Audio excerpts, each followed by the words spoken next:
नमस्कार, मी भाऊ तोरसेकर. तुम्ही बघत आहात प्रतिपक्ष. मित्रांनो, उबाठा गटाचे एक नेते आणि मुंबईचे माजी महापौर दत्ता दळवी यांना बुधवारी अटक झाली. ते ऐकून फार बरं वाटलं.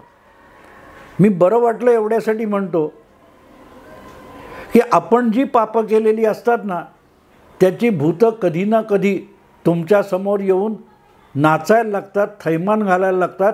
आणि हे दत्ता दळवी यांची झालेली अटक जी आहे ती उद्धव ठाकरे यांनी केलेल्या पापाची फळं आहेत. 2 वर्षापूर्वी तुम्हाला आठवत असेल की अशाच कारणास्तव केंद्रीय मंत्री नारायण राणे यांना जेवत्या ताटावरून उचलून अटक करण्यात आली होती.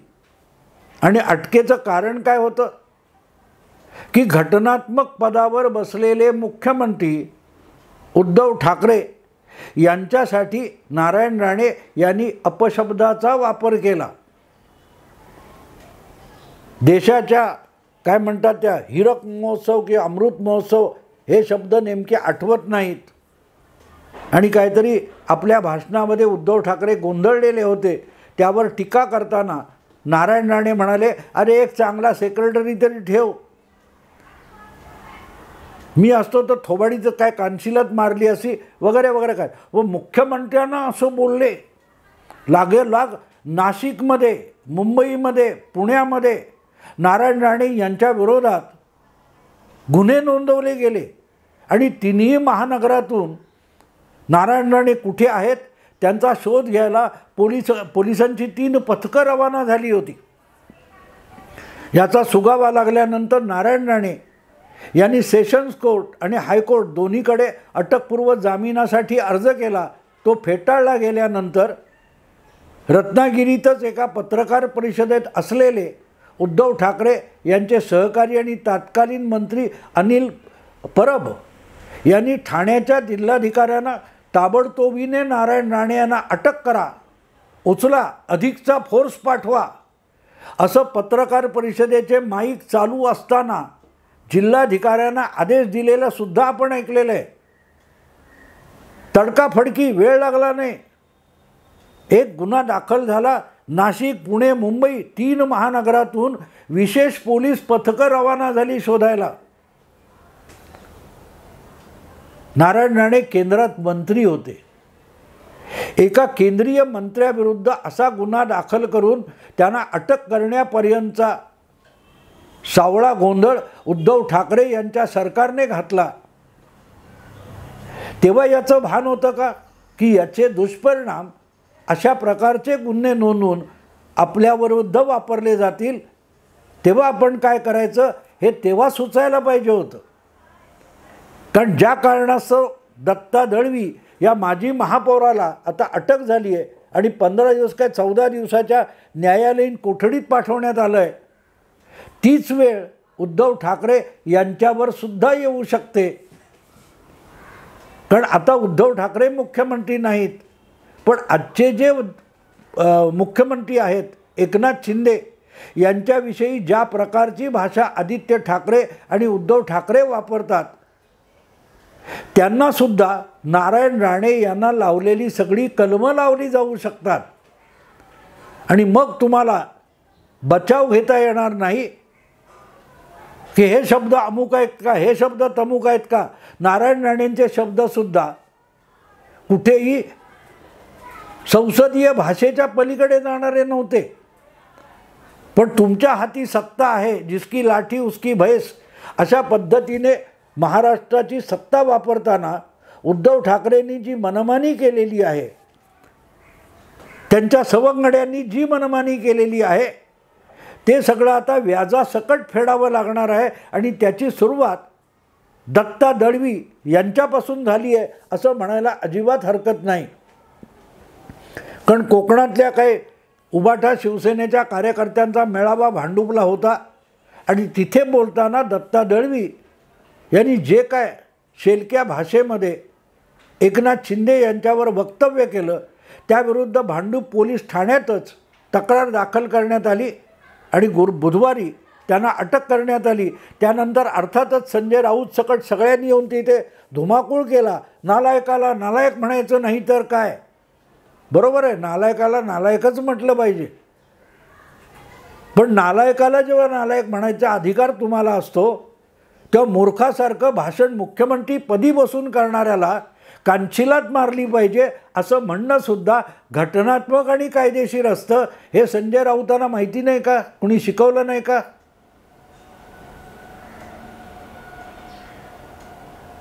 तुमचे मुख्यमंत्री बोलले किंवा तुमचे माजी महापौर बोलले तर ते शब्द बरोबर असतात आणि तेच शब्द किंवा तसलेच शब्द दुसरा कोणी केंद्रीय मंत्री तुमच्या लाडक्या नेत्याविषयी बोलला मग लगेच गुन्हा होतो आणि तुमचे मंत्री थेट जिल्हाधिकाऱ्यांना जा आणि अटक करा, त्याचा जामीन फेटाळलेला आहे असे आदेश देतात. असा कुठलाही आदेश आजच्या एकनाथ शिंदे सरकारच्या मंत्र्याने किंवा गृहमंत्र्याने दिलेला नाही. पोलिसांनी आपली आपली कारवाई केली आहे. कदाचित त्या कारवाईला एकनाथ शिंदे यांच्या सरकारचा अघोषित पाठिंबाच असेल. पण निदान असं जाहीरपणे बोलू नये ज्याला सूडबुद्धीचा वास येईल एवढी काळजी तरी एकनाथ शिंदे यांचं सरकार आणि त्यांचे मंत्री घेतात. ती काळजी तुम्हाला घेता आली नव्हती. कायदे पंडित असलेल्या उबाटा सेनेच्या सर्वात महान नेते अनिल परब यांना सुद्धा ती काळजी घेता आली नव्हती. म्हणूनच ते पत्रकार परिषदेत माईक चालू असताना जिल्हाधिकाऱ्यांना अटकेचा आदेश देत होते आणि आम्ही सुडाला पेटलेले आहोत याचा पुरावा निर्माण करत होते. उद्या याच नियमाखाली, याच कायद्याखाली, याच कलमाखाली उद्धव ठाकरे यांना अटक झाली तर ती टेप जशीच्या तशी, ती क्लिप कोर्टातही दाखवता येणार आहे की आम्ही जे अंमलात आणतोय हे उद्धव ठाकरे यांनी घालून दिलेला पायंडा आहे. उद्धव ठाकरे नावाचं सरकार जेव्हा राज्यात होतं तेव्हा कशा कारवाया चालायच्या.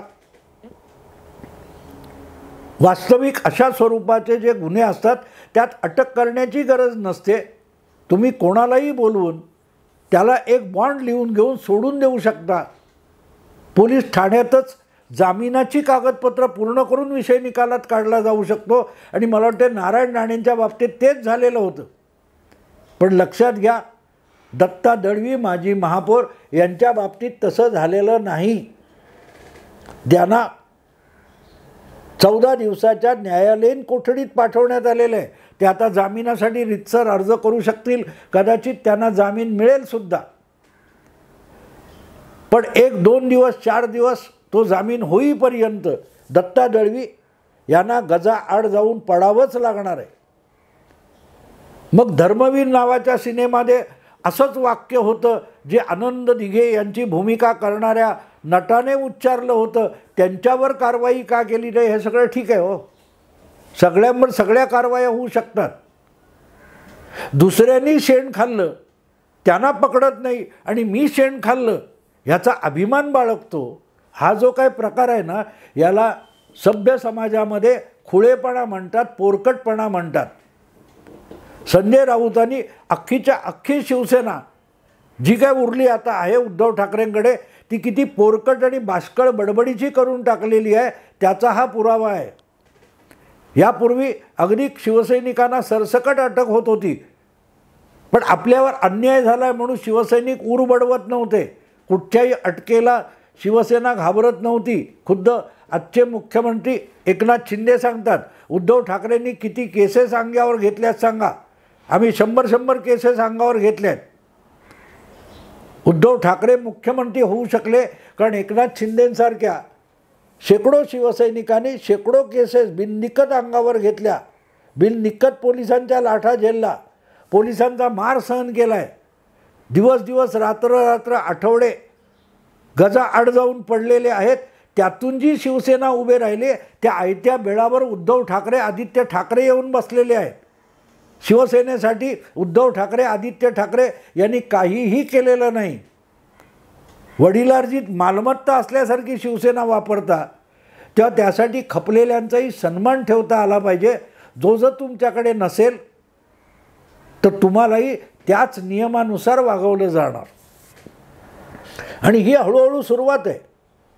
आज ज्या प्रकारे दत्ता दळवी यांना अटक झालेली आहे, उद्या तशीच तक्रार झाली आणि हे रेटून नेण्याचा प्रयत्न केला तर उद्धव ठाकरेंना सुद्धा अटक होणार आहे. आणि ती अटक झाल्यानंतर सहानुभूती किती आणि काय काय असते ते कळेल.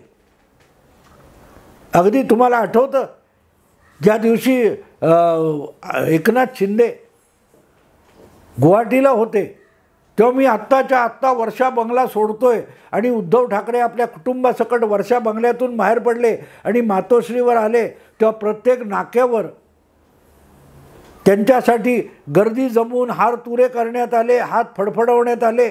पुढे काय झालं? काही फरक पडला नाही. 4 दिवसानंतर परत फेसबुक लाईव्ह करून उद्धव ठाकरे यांना आपल्या मुख्यमंत्रीपदाचा राजीनामा द्यावा लागला होता.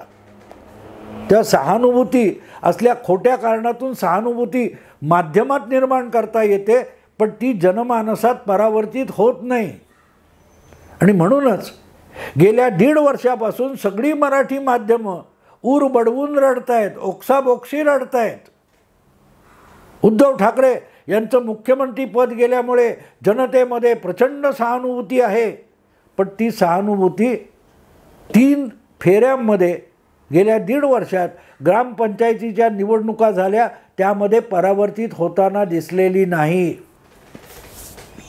माध्यमामध्ये प्रचंड सहानुभूती आहे, कारण माध्यमांची सहानुभूती 4 रुपये पैसे टाकून तुकडे टाकून सुद्धा शेपटी हलवत आपल्याकडे आणता येते. मराठी माध्यमं आज इतकी शेपटी हलवणारी झालेली आहेत की 3 फेऱ्यांमधल्या ग्रामपंचायत निवडणुकांमध्ये उद्धव ठाकरे यांचा पक्ष तळागाळापर्यंत फेकला गेला तरी सहानुभूतीचं रडगाणं चालू आहे. अरे ज्यांच्याविषयी सहानुभूती असते त्याला लोक भरभरून मतं देतात.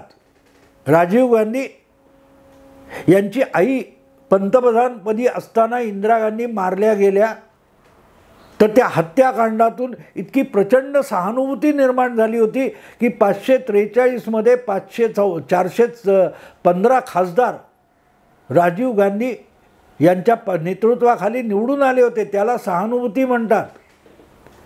80% अधिक खासदार लोकसभेत राजीव गांधींना मिळाले, त्याला सहानुभूती म्हणतात. वर्तमानपत्रात सहानुभूती नव्हती म्हणून पत्रकार सुद्धा हैराण झाले. अरे बापरे, आजोबा पणजोबाला मिळाली नाहीत, एवढी मतं राजीव गांधींना मिळाली, एवढ्या जागा, एवढं यश मिळालं. पत्रकारांना सहानुभूती कळत नाही. ती कळत असती तर राजीव गांधी एवढा प्रचंड यश मिळवतील असं माध्यमांना तेव्हाही सांगता आलं असतं 84 साली, 40 वर्षापूर्वी.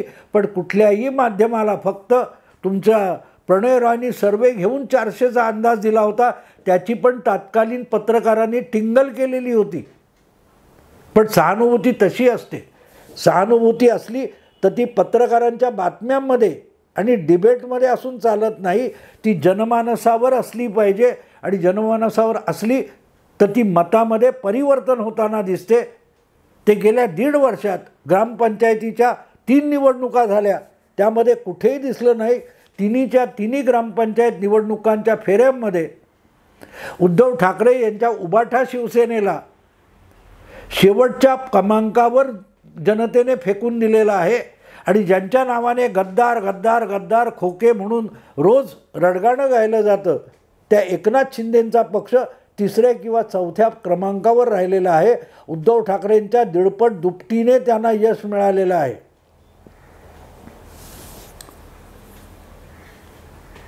आणि त्यामुळेच आता जर दत्ता दळवी यांच्याविषयी जी कारवाई झाली, ती कारवाई उद्धव ठाकरे यांच्या बाबतीत झाली तर 4 दिवस वेगवेगळ्या शाखांच्या बाहेर ओरडाओरडा केला जाईल, टायर जाळले जातील, पण त्या पलीकडे काहीही होणार नाही. जनमानसामध्ये उद्धव ठाकरे यांच्याविषयी काडीची सहानुभूती नाही आहे. कारण या जनतेने करोना काळामध्ये उद्धव ठाकरे यांच्यासारखा निष्क्रिय मुख्यमंत्री बघितलेला आहे. या महाराष्ट्रामध्ये 60-70 हजार लोक करोनामुळे मेले. त्या काय असतं तो व्हेंटिलेटर असतील, ऑक्सिजन असतील, औषधं असतील, सोयी सुविधा असतील, रुग्णवाहिका असतील, रक्तपुरवठा असेल, या सगळ्या बाबतीत किती नाकर्तेपणाने लोकांना मृत्यूच्या जबड्यामध्ये ढकलता येतं हे प्रात्यक्षिक उद्धव ठाकरे यांनी करून दाखवलं. ज्या शिवसेनेला जगातली सर्वाधिक रुग्णवाहिका सेवा देणारी संघटना म्हणून ओळखलं जात होतं, त्या शिवसेनेची सत्ता महाराष्ट्रात होती, शिवसेनेचा मुख्यमंत्री महाराष्ट्रात होता, पण त्या कालखंडामध्ये कुठच्याही टी व्ही चॅनेलवर सुद्धा, चित्रणामध्ये सुद्धा शिवसेना रुग्णवाहिका सेवा धावताना दिसत नव्हती. बाळासाहेबांच्या काळामध्ये 250-300 रुग्णवाहिका मुंबई, ठाणे आणि आसपासच्या परिसरामध्ये शिवसेनेच्या कार्यरत होता. शिवसेना सत्तेत नव्हती, पण जनतेच्या सेवेत होती. उद्धव ठाकरे मुख्यमंत्री झाले आणि शिवसेनेची जनसेवा संपली. मिळेल त्या क्षेत्रातून, मिळेल त्या टेंडरातून पैसे खाणं एवढंच शिवसेना नावाने काम झालं. त्याचे आता सगळे घोटाळे बाहेर येत आहेत, एकामागून एक. एका खिचडीमध्ये, बॉडी बॅग्समध्ये म्हणाल त्याच्यामध्ये, कोविड सेंटर उभारला त्याच्यात पैसे खाल्ले, नसलेल्या कंपन्यांना टेंडर दिली, त्यांचे पैसे देऊन टाकले आणि माणसं मरत होती. आणि इतकी माणसं फेसबुक लाईव्ह करून मारून दाखवली. यासाठी जनतेमध्ये सहानुभूती असते. ती सहानुभूती नाही याचीच साक्ष या 3 फेऱ्यांमधल्या ग्रामपंचायत निवडणुकीच्या निकालातून मिळाले. उद्धव ठाकरे यांचा उरला सुरला शिवसेना गट हा 6व्या क्रमांकावर तळागाळात जाऊन पडलेला आहे. आणि ज्यांना गद्दार गद्दार गद्दार म्हणून ओरडलं जातं, हे शिंदेसुद्धा 3ऱ्या किंवा 4थ्या क्रमांकावर मतं मिळवून दाखवत आहेत. जनतेच्या मनात शिंदेविषयी रोष नाही आहे ह्याचा हा सगळ्यात मोठा पुरावा आहे.